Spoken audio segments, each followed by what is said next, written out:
guy in the NBA should ever wear 23. I've been working on that shot my whole life, and for that one to go in, that was liberating right there, man. And I'm not shoving it aside, like it don't mean anything. I know it's important. I honestly do. But we talking about 23 Shots to JD podcast.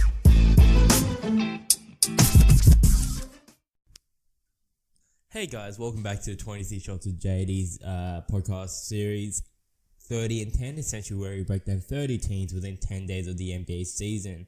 If you haven't checked out the other episodes, I've broken down at this point 7 other teams already, so that's 7 other teams, 21 other teams, 7 episodes. So if you don't hear your team being broke down in this episode, there's a pretty strong likelihood that I probably mentioned them in last episode. In addition to that, I had a great episode with Craig from Razzball.com, and it seems that a lot of people liked it, so I thought I'd try and push it to the new listeners that might have not listened to it. A lot of people like it because of that sort of two-person dynamic, and we sort of get into some different topics as well, including sort of UK basketball and college hoops as well. A little bit of college hoops, I should say. So, yeah, definitely check that out. But besides that, I get straight into it.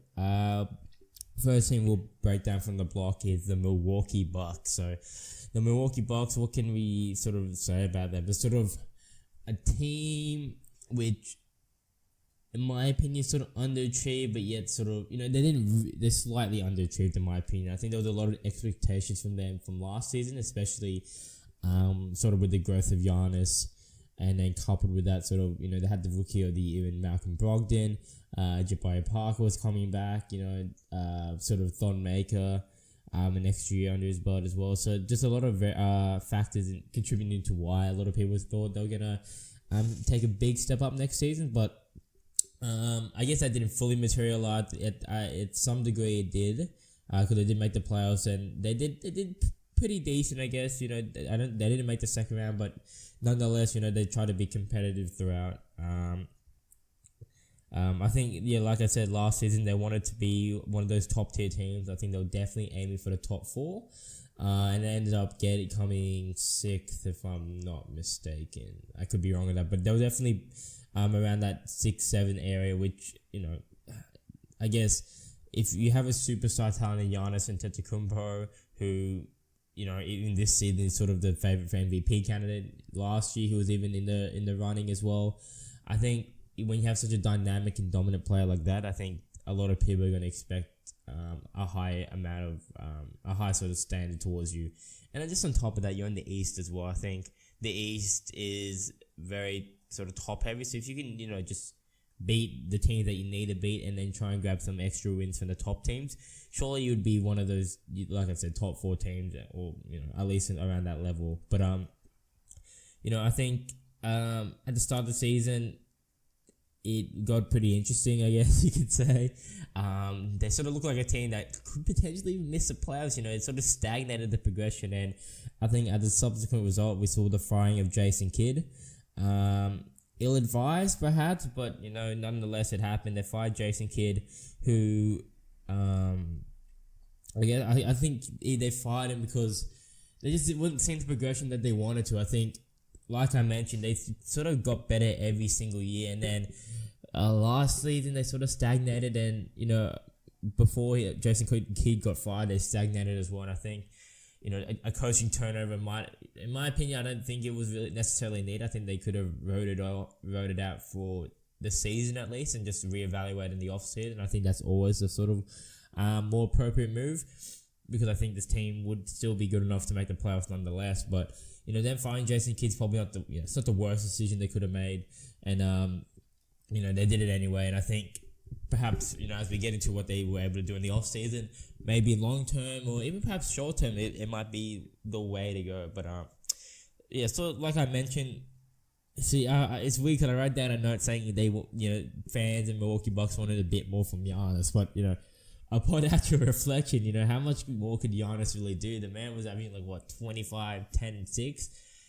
Yeah, someone could probably say like, oh yeah, we wanted to be Russell Westbrook, average a triple double, whatever. But then, when do they come to the point where statistical measurements have a diminishing return? You know, like we saw that with Oklahoma City Thunder, 2 seasons ago when Russell Westbrook won the MVP. Yeah, he got a triple double, but his team barely scraped into the playoffs. So at some degree, the stats don't really matter, and wanting a bit more from Giannis is probably a pretty intense thing to say, considering what he was able to produce last season. So I sort of ironically just I track back on that note I wrote down. And yeah, again, they was a solid team without being great. Again, even though they fired their head coach, by the end of this regular season, they still made the playoffs. They're still pretty much in the exact same position as last year. So they're a solid team. I guess you could say a staple of the staple of the Eastern Conference picture. But they're not looking to really. They weren't sort of in the position to push as hard as they were. But I should mention as well that the Bucks were able to trade for Eric Bledsoe.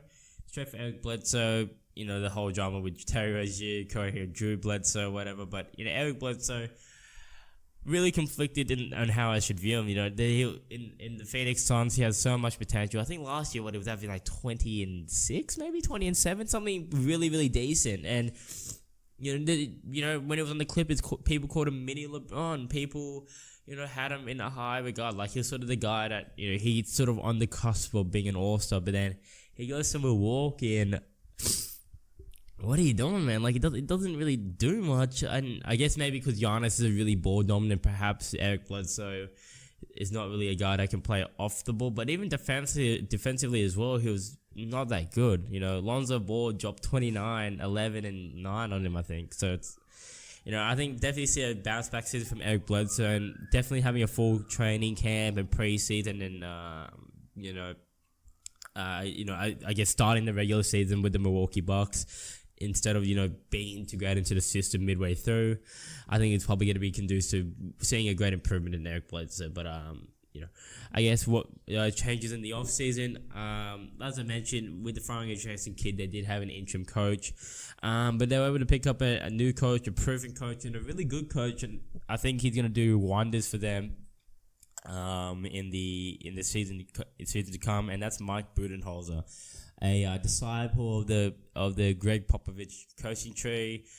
He took the Atlanta Hawks to the Eastern Conference Finals. And this guy's a very proven guy. He knows how to not only be a culture changer, but be able to utilize the pieces around him to the most efficient and effective way. And I think when you look at the Milwaukee Bucks, they have so many integral and integrated pieces. They're really long. Defensively, they're really versatile offensively, so there's a lot of room to sort of manipulate and figure out what type of structure to implement, or what type of system to implement within the offense and the defense. And I think Mike Budenholzer, again, I mentioned his sort of resume, man. This guy does not play around. This guy's legit.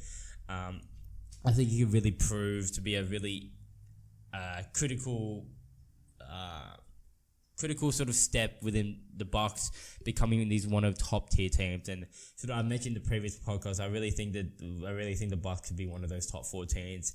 And that's catalyzed by Mike Budenholzer being able to figure out sort of Giannis and how he could be his best him whilst being influential for the team itself. So, like I said, definitely check out Mike Budenholzer and how he's going to progress, and how is he going to improve the Milwaukee Bucks.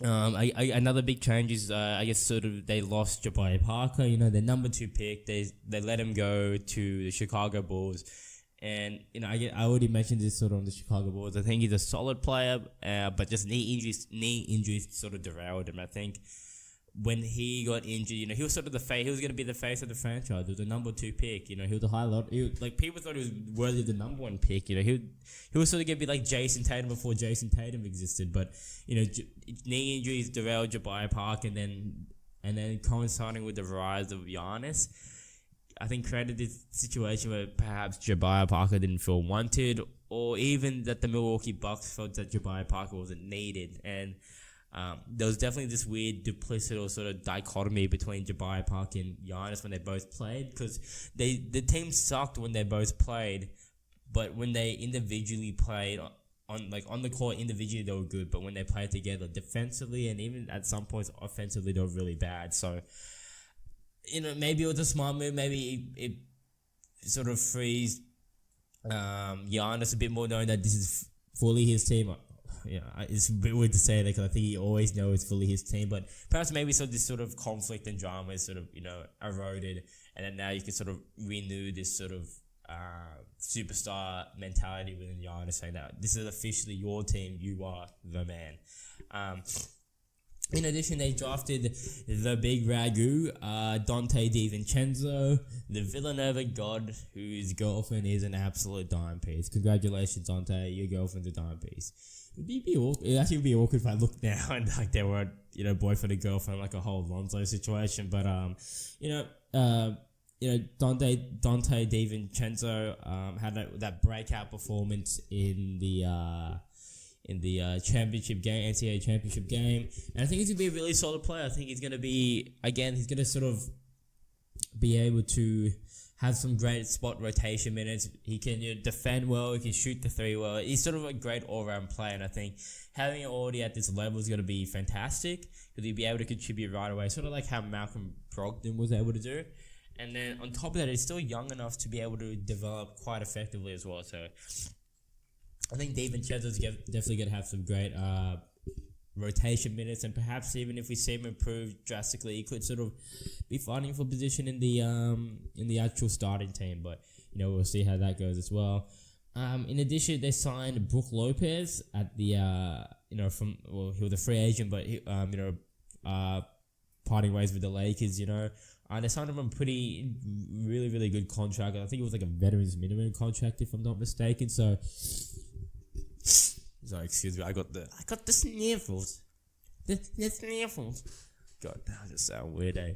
But no, I know. Yeah, it's weird when you just randomly get the sniffle, because I guarantee you, as soon as I finish this podcast, it's gonna clear up, and it's like, really, man. I just. It's sort of frustrating that way, but I get back to the point. They signed Brook Lopez, and I think he's going to be a solid veteran type leader on the team. They don't really have that many veteran type players, and I think Brook Lopez is going to provide that sort of veteran mentality that he brought to the Lakers. And then coupled with that, he's actually still a decent player. He can play in the post, defend. He's athletically slow and all that. You can point out sort of all his flaws, but what he can provide is a 3-point shot. He knows how to block the ball.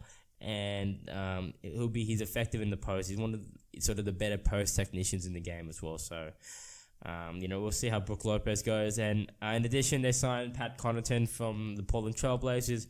I haven't really watched much of him, so I'm not going to really comment. All I know is just a white guy, so I'm just going to assume that he knows how to shoot and probably be slightly athletic as well. But sort of moving to expectations. What should we expect from the Milwaukee Bucks this year? As I mentioned, I think they're going to become a top tier team in the East. They'll be fighting for the finals. They'll be a top 4 team, and we're going to see. I think it's all the pieces are going to all come together under Mike Budenholzer's watch. He's going to implement a system that's not only efficient but highly effective, and we're going to see the Milwaukee Bucks become one of those top 2 teams, as I mentioned. And whilst Mike Budenholzer is going to be one of the core figures in that, I think the most influential figure would be Giannis, and I wouldn't be surprised if Giannis is right there for MVP considerations.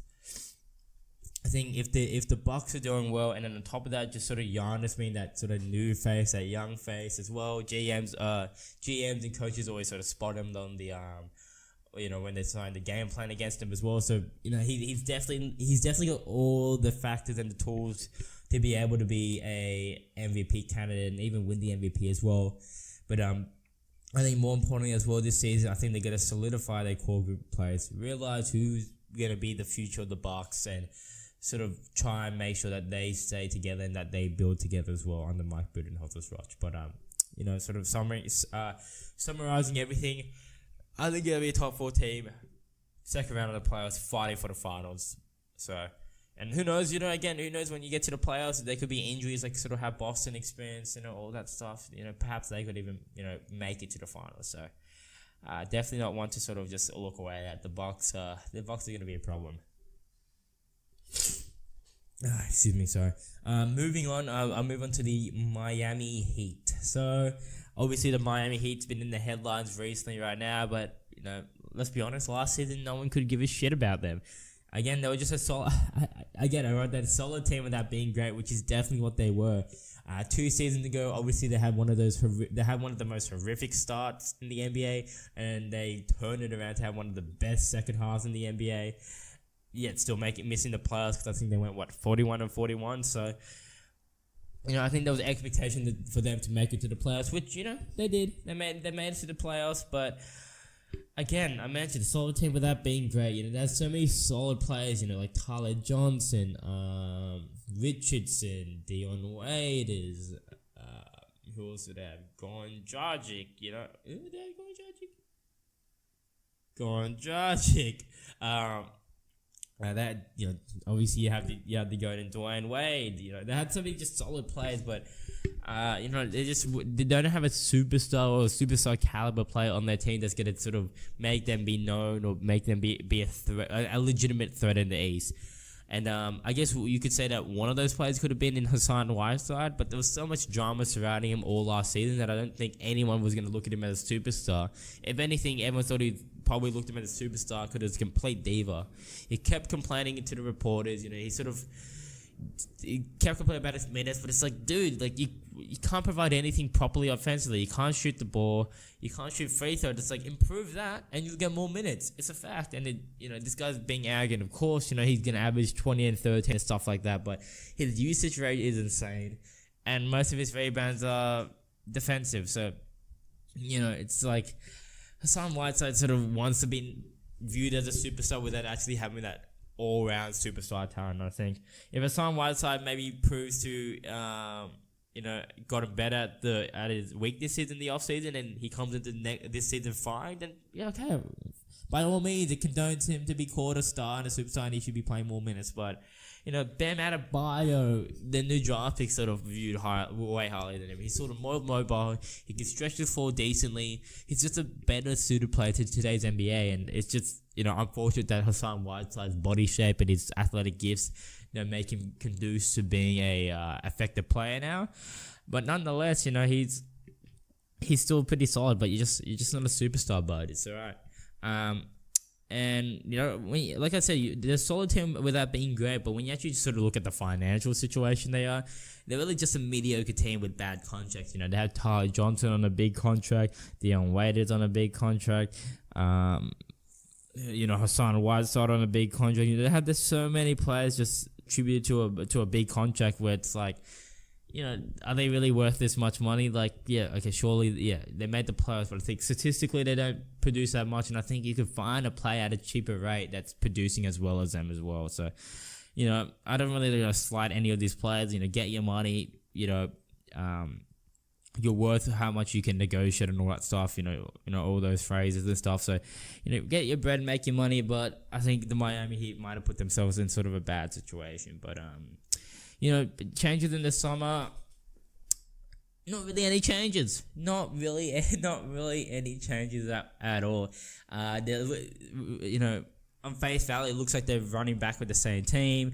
They re-signed Wayne Ellington, who really he was probably really worth re-signing. He was a solid shooting guard. Had one of the better 3-point percentages in the league. Scored I think about 14-15 points as well. So a solid contributor, and I think he's going to be a person that maybe the Miami Heat might want to look at training to maybe contenders and stuff like that, and try and get a bit of sneaky trade package as well. In addition, they signed Derrick Jones Jr., the athlete, that guy from the dunk contest that everyone was hyped about but didn't really do much. That's how only I know him. And in addition, they signed Briante Weber, who, by me just not being able to pronounce his name, sort of shows that his relevance on the team as well. But, I guess with the Miami Heat, they're one of the superstar destinations, and Pat Riley's, the godfather. So they always seem to be in the trade talks, and, coming into the drafts and stuff, they're looking maybe to trade Hassan Whiteside, move him on. But sort of like the Celtics, they all talk, but really nothing big has happened. But, we'll see. Maybe something cheeky will happen in the future. And that sort of leads me to what we should expect from the Heat. I think if we're looking at the roster as it exists now, plus the coaching staff being the same with Eric Spoelstra and stuff, who shout out to the Filipinos, support your own boys. Yeah, what a man doing well for the Filipinos in basketball. I really hero. He's honestly last year. I think they're just gonna be the same again, a solid team without being great. Are they gonna make the playoffs? I think they will just scrape into the playoffs. I think, again, with the tutelage under Eric Spoelstra, man, like, this guy's a very experienced coach. And then again, they have solid players. They've re-signed, I should mention, they re-signed Justice Winslow to 3 years, $39 million as well. So, they have a lot of great, solid players, but no one's going to be outstanding to the point where they have a top 4. Perhaps they could be a top 4 based on sort of the coaching and the system they implement, but they're not going to get really far in the players because they don't have that superstar, even star talent to that matter. No offense to Hassan Whiteside, but I don't really view him that highly. But as I mentioned, they've been in the headlines recently, and I think the biggest story, even maybe before the season even starts, who knows? It could happen by the time I post this podcast. It could get pretty ridiculous. I think. What are we gonna see for the Heat in regards to the trading block? Are they gonna make a play for Jimmy Butler? Obviously, they gave that package, which I think was like Richardson, Wade, and a first round pick for Jimmy Butler, and then obviously the Tom Thibodeau laughed at that. He wanted a first round pick, and then reportedly, I guess you say allegedly, you sort of have to say legally that Pat Riley said motherfucker to Tom Thibodeau, and it doesn't seem Tom Thibodeau wants to trade Jimmy Butler at all, but I think Pat Riley really wants Jimmy Butler, including the whole drama surrounding him and practice and all that stuff, yelling at the teammates. I think that's very much a Pat Riley type of player. I think he wants sort of a more alpha dog that can lead the team, and with Jimmy Butler being able to lead the Minnesota Timberwolves to the playoffs, I think he could really be an integral piece to the Miami Heat. I think him being the leader, the bona fide leader on the team, could be a turning point in not only Jimmy Butler's career, but if he goes to the Miami Heat's future as well. So we'll definitely see how that goes. And, as I mentioned as well, Pat Riley, the Godfather, you can never write this guy out. This guy's probably going to pull something out of his ass. It's Miami, baby. Miami's always a lucrative place for people to go. The weather's always good. I remember hearing a story of Steve Kerr saying that, the Chicago Bulls team would always circle when they're going to go to Miami because, being in the Midwest, it's really cold, so you want that nice ray of sunshine. So it's definitely a place where people want to be, and I don't think Richardson wants to leave. I don't think Bam Adebayo wants to leave either. So if those two people look to be the necessary pieces to get traded, I don't think they would really want to be accommodating at all. But as I mentioned, they're definitely going to be a trade. If they keep with the same team, I'll be very, very surprised. Very surprised that they have the exact same core, the exact same players. Obviously, I think they're going to have the exact same coach as well. But roster not being changed at all before the end of the season, very surprised. But I guess sort of wrapping up the Miami Heat. Again, solid team without being great. That's like the 20th time I've said that. Solid team without being great. They'll make the playoffs, but not really be a factor nonetheless. But moving on, talking about non-factors in the East, we got the Atlanta Hawks. So the Atlanta Hawks, what did we expect of them last season? Absolutely nothing. We expected them to be what they were and what they ended up being, and that was a team that ate shit for a whole year. They went for the race for the tank, especially because, with the NBA changing the whole draft lottery rules now that the top three picks have the exact same chance. I think the Hawks definitely went all in. I think they wanted to try and get the number 1 pick, but unfortunately they didn't, as we'll sort of get to. But yeah, they did the race for the tank, doing just full rebuild mode, and they traded and gave away all their sort of meaningful pieces, including Paul Millsap and Dwight Howard and stuff like that. They already got rid of Jeff Teague and Al Horford sort of the season prior as well. So definitely the Hawks have been on this sort of trajectory of rebuilding and trying to build through the draft. I think, again, a common theme, as I've said, with these rebuilding teams like with the Magic as well. I think a lot of teams have admired what the Philadelphia 76ers were able to do with the process. And I think the fans as well, especially the non-ignorant fans, know that what the Philadelphia 76ers were able to create is something that any team could potentially create through the draft as well, and that just timing and patience could produce something that Philadelphia has created, an Eastern Conference juggernaut. So I think the Hawks definitely saw that. Nevertheless, they didn't really have a high pick in their first last draft, 2 drafts ago. But I think they picked up a really solid player, a guy from Wake Forest, and John Collins. A solid player. I think before the draft, people sort of had question marks because he had ridiculous stats. I think it was 20 and 10. I think as a third-year player. So people thought maybe because he's playing at Wake Forest, maybe he's playing against mediocre opposition.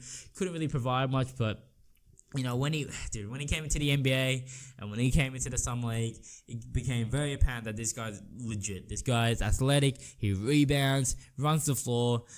He can shoot decently, I think, and it's only going to improve. I think he has a solid foundation for him to become a better shooter. And I think overall, where you picked him is a good pick. He's a solid pick. He's going to be part of your young core, and he's going to be a starter. He was a starter last year as well. So John Collins is a really solid pick, and dude, that dunk that he did in the rookie sophomore game was ridiculous. Did you see how far his arm shook back? Damn. But yeah, John Collins, a solid pick, great pick, and he's someone that sort of you're not gonna see him fall off. I don't think. I think he'll be a really, really solid player. In addition to that, I think there were, as I mentioned, they sort of got rid of the sort of core people that existed, before this whole sort of getting rid of players and trying to rebuild situation. Like I mentioned, Millsap, Howard, Teague, Horford and stuff like that. But funnily enough, they tried to keep hold of one of the players that existed at the time, and that was Dennis Schroeder. And I think this year, last year was sort of a year that sort of conveyed whether the Atlanta Hawks thought that Dennis Schroeder could be the potential point guard for the future, or he's someone that maybe peaked and that he should be moved on.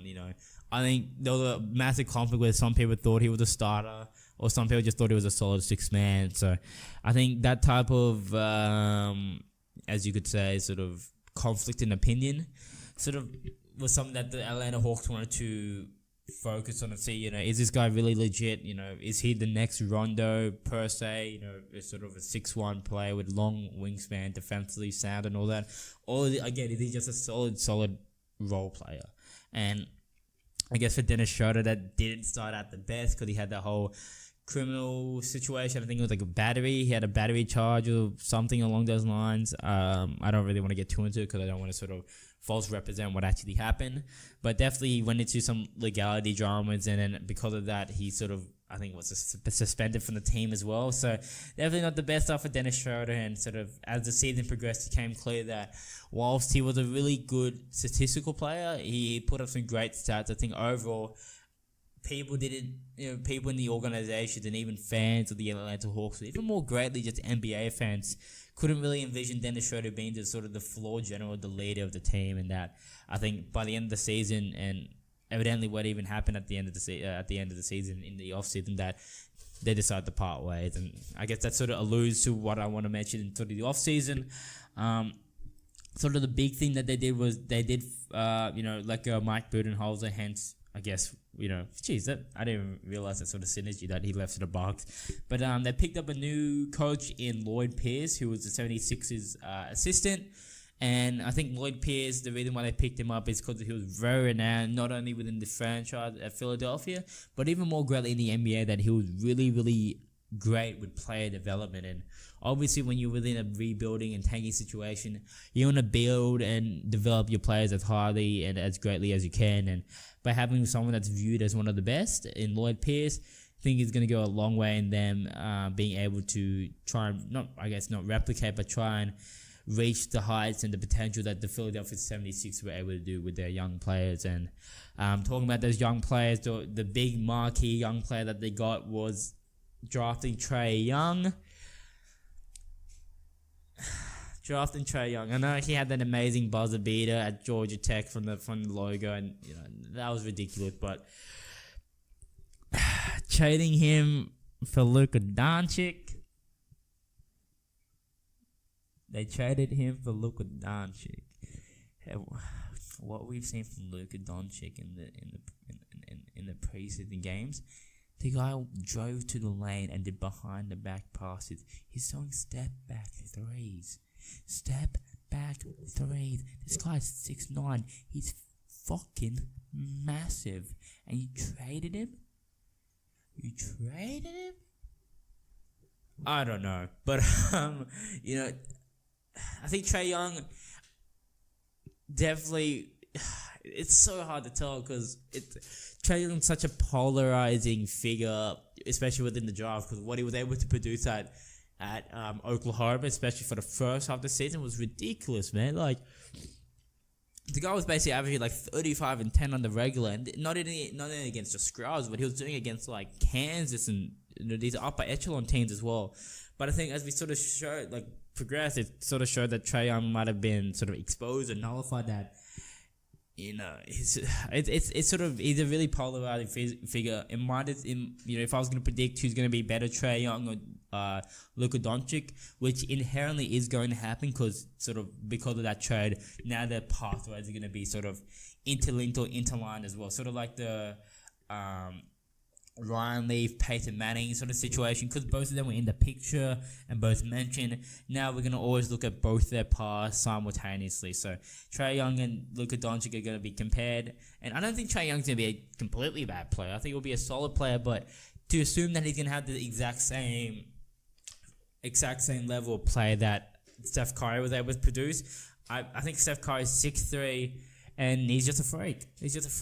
You drafting Trae Young, who's barely 6'1", really worry. You know, I guess maybe I'm underrating him. He could be really good, and I hate doing this type of thing with the smaller players because I myself is a smaller player, so you know I generally like to root. But dude, this Luka Doncic kid is ridiculous, man. It's ridiculous.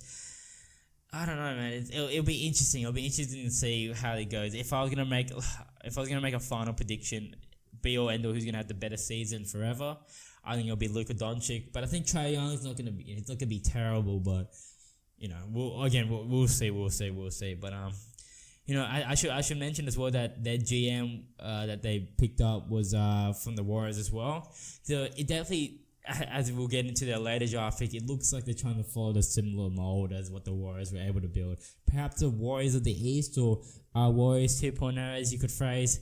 And I think Trae Young was their first pick, and I think they feel like they could replicate what they did with Steph Curry with Trae Young, which, you know, who knows, that could potentially happen. But I think just dynamically, they're two different players. But, you know, we'll see. Trae Young is going to get the opportunity. He's definitely going to be the starting point guard, and again, wouldn't be surprised if he could, you know, maybe be sort of a rookie of the year candidate, just depending how statistically it goes as well.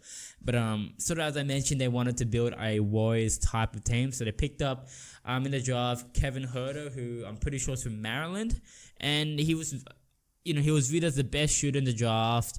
He showcased that at the NBA Combine as well. But yeah, like I mentioned, the best shooter in the draft, and I guess trying to fit that Klay Thompson mold, or a 3-and-D type player. And a lot of people actually sort of think Kevin Huerter is going to make some great noise this season. You know, they really, really have him highly as sort of someone that was underrated in the draft, but they picked him later as well. So, you know, we'll definitely see with Kevin Huerter if he can provide that sort of Klay Thompson type ability. Again, it's going to be hard to judge the Hawks in their first season because, you know, it's always hard to judge rookies because, you know, when it gets to the second, third, fourth season, that's when you get a more accurate picture of what they're going to be. So, you know, I guess we shouldn't really take much of what the Atlanta Hawks and their young players are going to produce. But, you know, nonetheless, I think see Kevin Huerter to be at least a solid 3-point shooter maybe fits the mold at the beginning, more of a Kyle Korver or JJ Redick.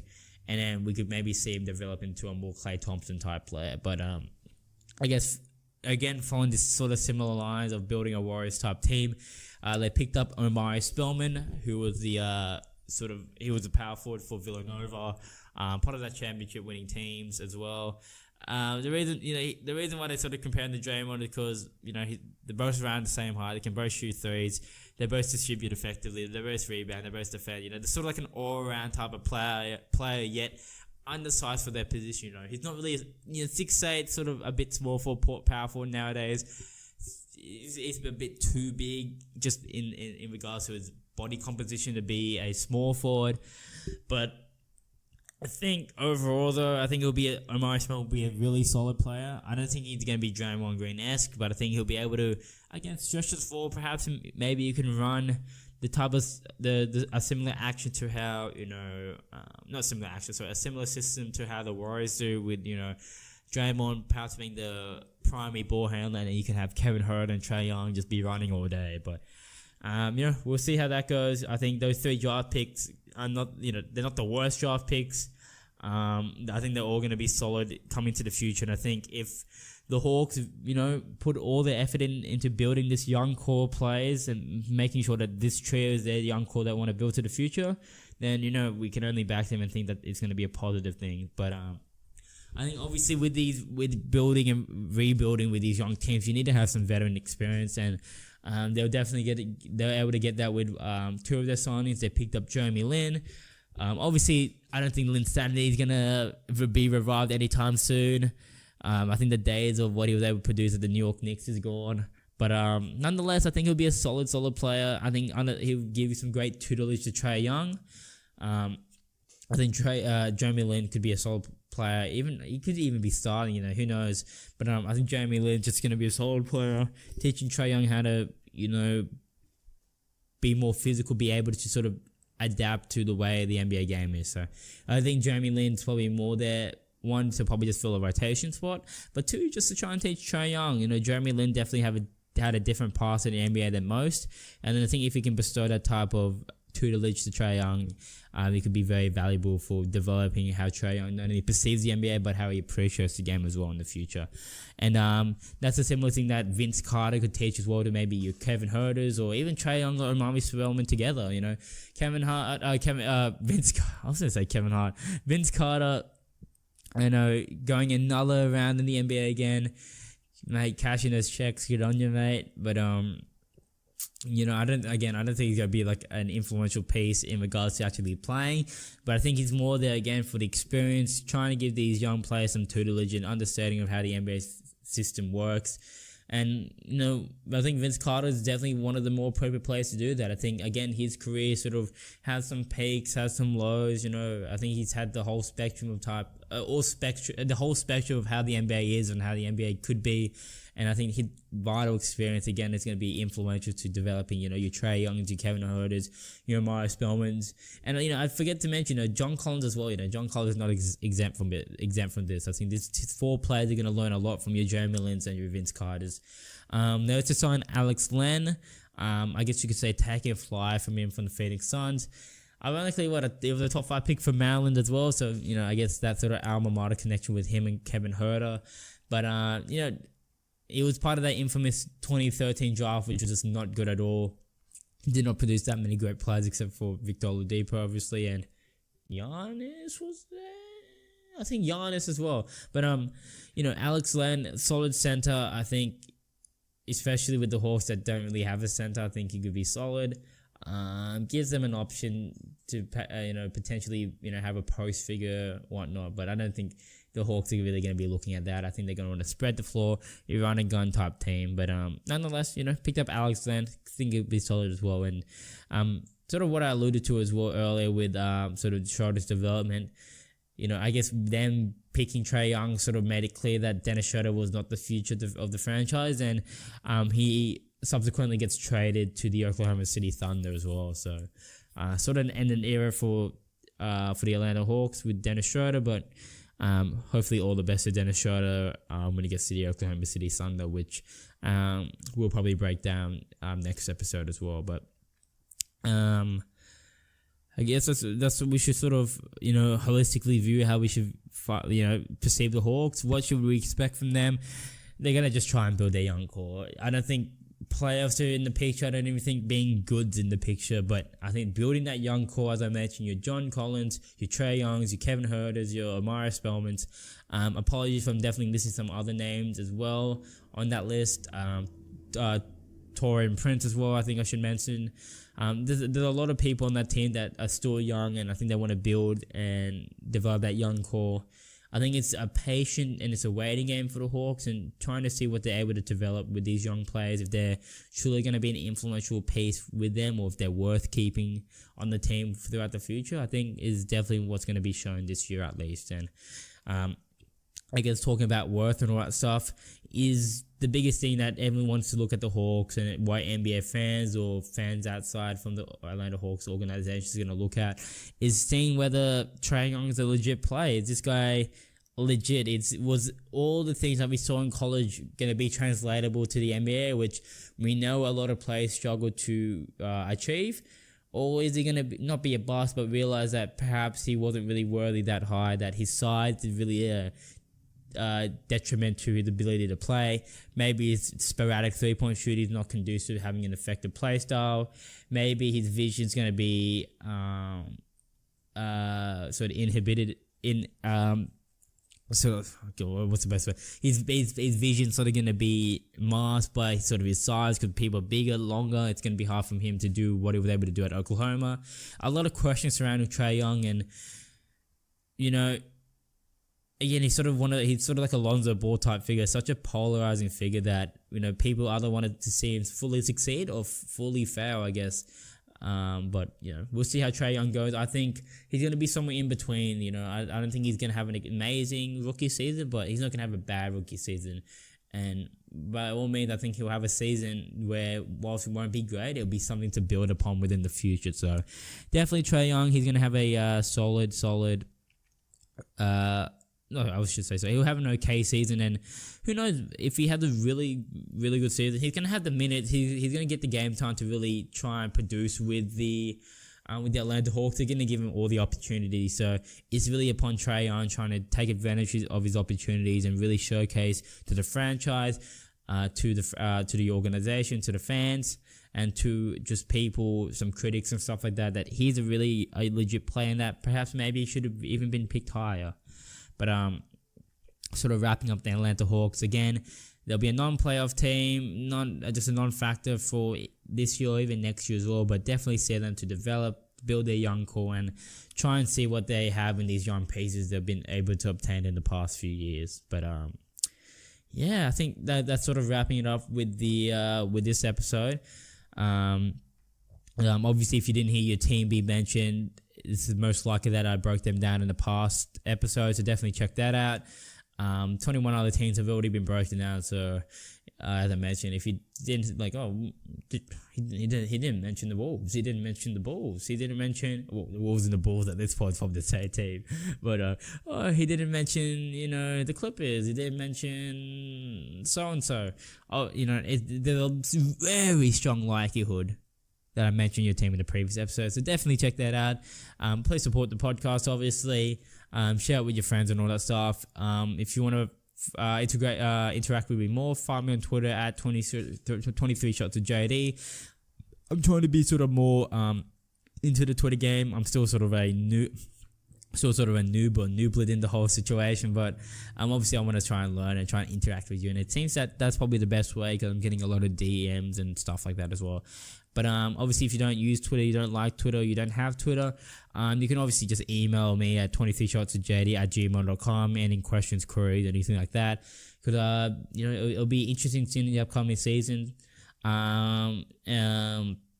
What else should I say? I'll probably say some other stuff later when I sort of give some announcements or sort of the future of the podcast and stuff like that in the next couple of weeks. But definitely, if you enjoyed this episode, share it with your friends and show your appreciation and all that stuff by rating it, giving a 5-star review and all that. But besides that, bye!